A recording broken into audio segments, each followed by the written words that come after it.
দরকার নেই টান দেন চা খাওয়ার দরকার নেই চা খেতে গেলে লেট সমলস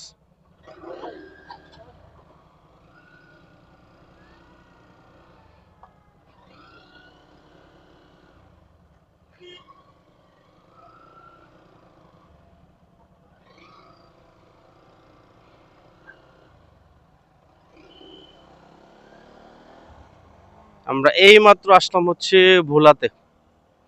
আলহামদুলিল্লাহ আমাদের ট্যুরের আজকে ষষ্ঠ দিনে আমরা আছি হচ্ছে ভোলাতে